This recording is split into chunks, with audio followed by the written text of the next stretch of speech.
Hi guys. Welcome to another episode of Shaper of Culture. Shaper of Culture on your screen again, and welcome to another interesting discuss we'll be having. I like the way you've always been following me on this journey. Thank you very much.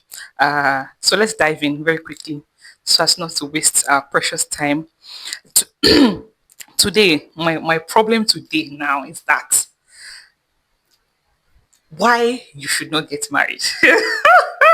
They're by that I mean, on what ground should you not actually get married? Okay. Because I was having a conversation with someone, recently. I mean, and I hear that, in fact, it's not about the person actually, because I hear that time and time again, especially in with men. Men like to approach the subject of marriage with the mindset of, I am lonely, I need someone in my life. I am lonely, I need someone in my life, or I need a woman in my life who will be helping me to do certain things, especially the benefit of having a woman or a feminine energy in your space.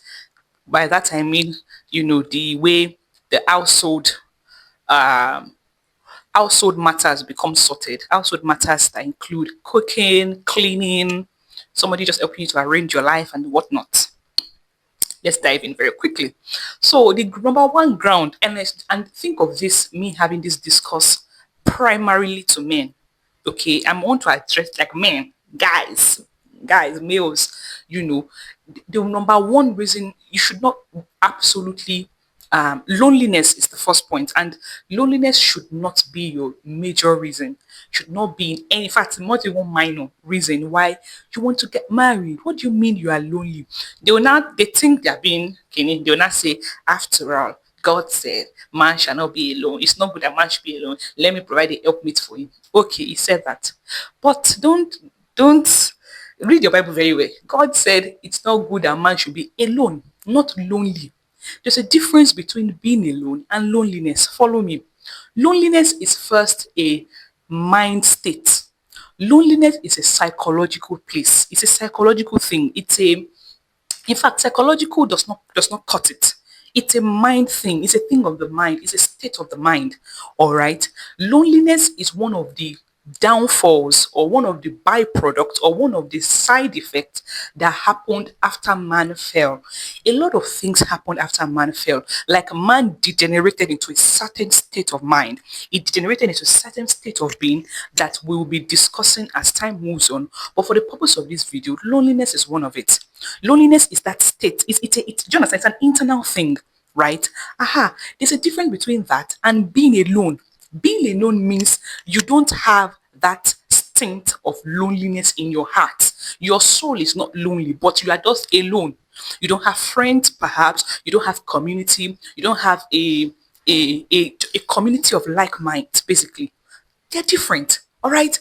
So God looked at Adam. Adam was functioning. Adam was fine. Adam was enjoying himself in the garden. No lele. He and God, they will fellowship with one another. But God still saw that he was alone. He needed someone of his own class, a being like him, in the same class, in the same state, in the same thinking, in the same level of glory, same level of strength, same level of what do you understand me? So I will make an help that is meet for him, that is suitable for him, that meets him where he is, same level. All of you that enter marriage, not saying, the woman is supposed to be this, supposed to be that, supposed to be I don't know why I'm dramatizing. Supposed to be, I don't plan to be dramatizing this morning. Supposed to act a certain way. Well, that is a conversation for another time. But I'm just trying to expound certain things to you very, very quickly. Loneliness. So loneliness is first a dearth, a gap in the soul. And guess what? An external thing, an external person, marriage, relationship, cannot fill that gap for you. Cannot. You will get married, finish, and it's the girl that will suffer all these things. You will suffer, oh, but society has been wired to make women suffer certain things more than the men, even though the women are not the ones that caused it. The woman will now enter your life. You manage to capture the attention of one woman. She will enter your life, and then you get married, and then you realize that nothing she does really hits it. You wouldn't. Many of these things are even running in our subconscious layer. So you don't even know that's what is wrong with you, right? And you are allowed to do certain things outside of the marriage. I mean allowed, society and cultural constructs. You can get away with it, but the woman cannot get away with it. Do you understand? All I'm just saying is that an internal problem, an external solution cannot solve an internal problem. All right. So there's a difference between being lonely and being alone. Loneliness is something that you have to deal with on your own, by yourself, internally. And that is why I will always be preaching the gospel. Sincerely, serious. It's only the life of God that can solve. Yeah, it's only the life of God. God saw all these problems, saw all these gaps, and decided to give you his very own life in the person of Jesus. You see, forget about what your pastors have been teaching you about what Bible is and what Bible is not. Forget about that. Forget about what our parents have sold to us. Actually, religion has sold to us. They don't know better. If they knew better, they would have handed us something better, right? Forget about all of that and listen to me very open-mindedly. Okay. So I see a lot of guys actually battling loneliness and trying to use relationship, trying to use marriage to cover up for it. Okay. So I was saying earlier, when I started, that I heard someone saying that, oh, they want to get married because they are lonely. And that, it's just like it was they were very certain that that's their next line of action, right? And because you have money, you think that, oh, I can at least my financial level, my financial level can at least afford me to start from somewhere. Okay, so it has to start scouting for a woman. That's another trap you are entering, because at that moment you are not scouting for the woman, for the woman. You are scouting for a woman to fill a position. You are scouting for a woman to fill it, to occupy a function, to occupy an office, because a wife is like an office, like a status. It's not status, like an office, a function. Do you understand me? Aha. So you are looking for somebody that will fill that function, that will fill that office, that will fill that gap beside you in your life, right? It's not, and that's a huge red flag. For the marriage, you are not looking at the woman, or you're not looking for a woman for what she truly is. You don't like her for her. You just find all of us, which is not exactly bad. It's not exactly bad, but we all have specs. Oh, she must be this, she must be that, she must be kiniko, kiniko, kiniko. All those she must be this, she must be that are actually, if we examine 85% of it, right, they are not even about that person in regards to you. Many people don't know themselves, to be very honest, right? So even the metrics on which they try to choose a partner is not, it's problematic, because it will always come back to bite you in the ass, right? Because marriage is a fusion of two people, two souls, two spirits merging together to become one. When I mean one, not one physically, but one as in being united.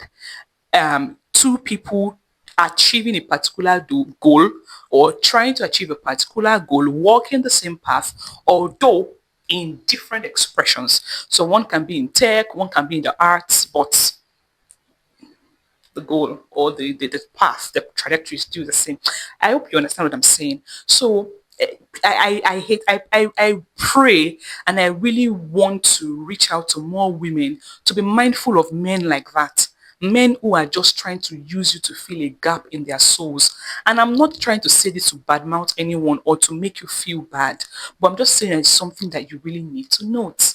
You can't try it. It's wicked, honestly. And I know that it's not something that we are doing intentionally, but still the effect is still the same thing. A woman, or a relationship, or the idea, the construct of a relationship cannot fill that gap in your soul. Only something eternal can fill it. Loneliness is, in fact, it's not just psychological. It's a state of mind. It's a state of being. In fact, I dare say it's a spiritual condition. Okay, loneliness is that emptiness. Yeah, that sense of emptiness in the soul that is that stems from lack of communion, lack of fellowship. All right. I was saying that loneliness is a byproduct of man's fall. One of the first direct consequence of the fall of man was that Communion, fellowship with God was cut off. There was a separation. Aha, loneliness is an effect of that separation. And so when you feel bouts and stints of loneliness, these are just tiny empty gaps in our souls that is exposing the perhaps inadequate or maybe complete lack of fellowship, of communion with God. Okay, so that's what loneliness is first about, such that it's only the life of God, it's only communion with God, it's only you growing into, by the virtue of you looking at Christ and what He has done for you and what you have become and what He has become for you, is by the virtue of that kind of fellowship with the Word, with the Lord, that you are now growing into a new kind of person. That's how loneliness gets killed. Okay, many people don't even know themselves. That's another thing. You don't know yourself, you don't understand who you really are. You don't understand it, and that will bring me to my second point on leadership. Why you should not get married if you are not a leader. Okay, one of the things that a man provides or a man is supposed to be an embodiment of is leadership. Now, leadership is not first about, oh, I'm a leader and I have people under me. I'm a man of the house. I'm a man of the house. You can listen to me, submit to me. That's not what. That's not. That's not what makes you a man. That's not what makes you a leader. Okay, that's not what makes you a leader. Leadership is first about governance, self-governance within yourself. Have you led yourself? I hear a lot of I interact with a lot of males here and there, and I just look at them like as they try to talk about how they can do this. No, they're trying to, of course, get my attention.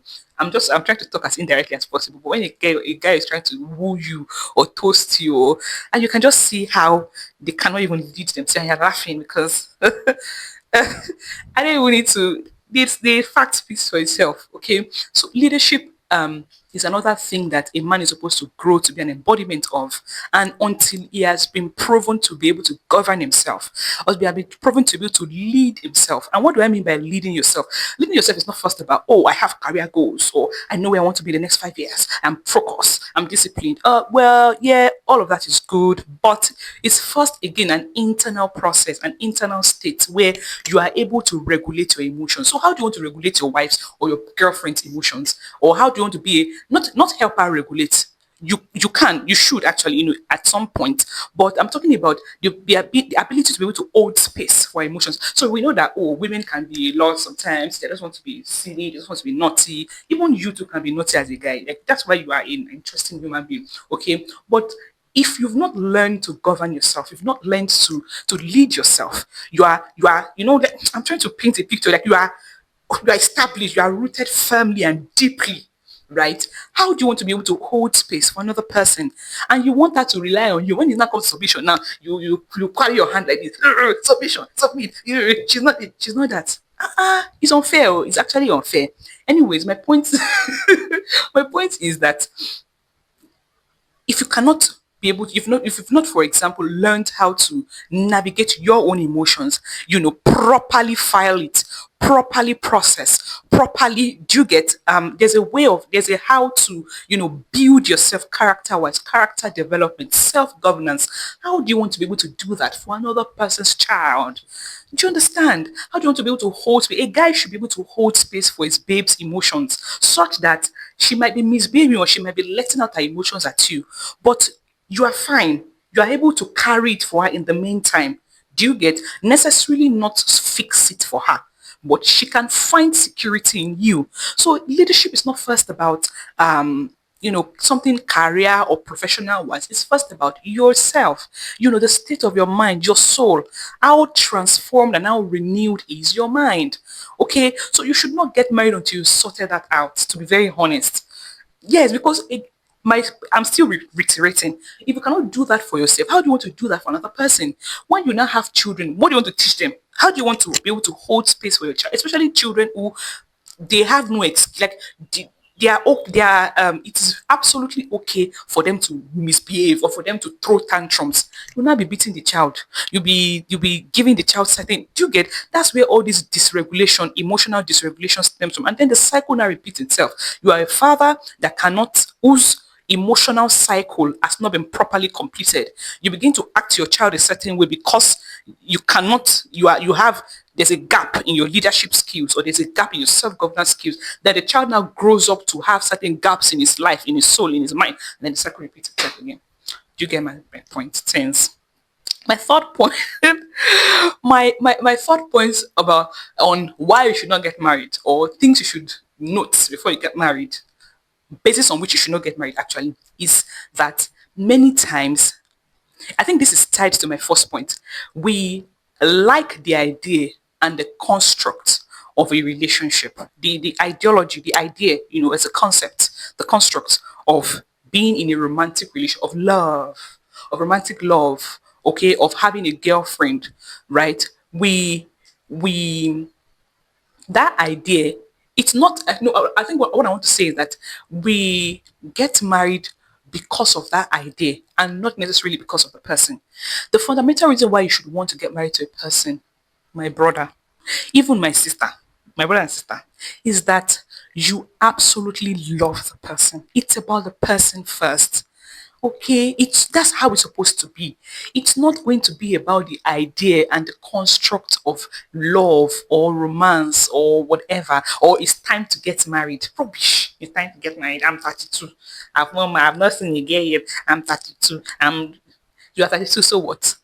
Do you get? In fact, women mature early. Yes, women mature earlier emotionally and what have you than guys. So personally for me, any guy that's below 30 or you're not at least nearing 30, you're not mature yet. I'm way much. You're not mature yet, Sha. You understand? You're still because you're still growing. Many guys do not exactly start to get serious, mature, and more patient, more just in maturity generally until they are approaching their 30s. Do you get? So there's no reason why you should be rushing to get married when you are in your. I'm not saying you should not rush, but I'm saying that that pressure it's just society. Okay, and there's this new trend in town now where two people are married early. Maybe I'll make a video about that someday, why you should not get married early. Yes, it's okay if you get married early, 24, 25, but what's the absolute, you don't even know yourself. What are you telling me? And then in 1 year, 2 year, you get birth to a child. Anyways, it should be about the person. For you love the person. I've come to spend enough time with this girl, with this boy, and I really absolutely love them. The good, the bad, the ugly, right? I love their idiosyncrasies. I've accepted them for who they are, or I am in the process of accepting them for who they are. They are teachable, they are loving, they are kind, they have their flaws. I have mine as well, but I absolutely want to be with them. That's why you should get married. Not I'm 32. I'm 32. I need to get married, or that subconscious wiring of loving the idea of being in a relationship, the idea of being married, the construct, that concept. It's bad, and a lot of girls do not. I am girls should be mindful of that. A lot of guys do it. They don't marry you for you. They marry you for the office. They marry you for the function. It's very wicked to do, to be honest. Why? Because these are clear sign tales of the marriage going to break down at some point if care is not taken, if both partners do not do the heavy work of trying to salvage it, the marriage would not work. People, you now realize 5 years into marriage that it never satisfied you. You are not satisfied. It can never satisfy me because that was not a problem. The problem was something within you. You understand? The problem was it was about you. It was not about them. It's like a gap, an internal deficit in the soul that you need to take care of. So let me wrap this up. Okay. I raised three major points. One, loneliness versus being alone, leadership, self-governance, and what? and the idea and the construct of being in a relationship, not marrying them for who they are. Yeah, yeah, yeah. And how can you know someone that is befitting for you if you don't know yourself? To be very honest, you have to get to know, and it takes time.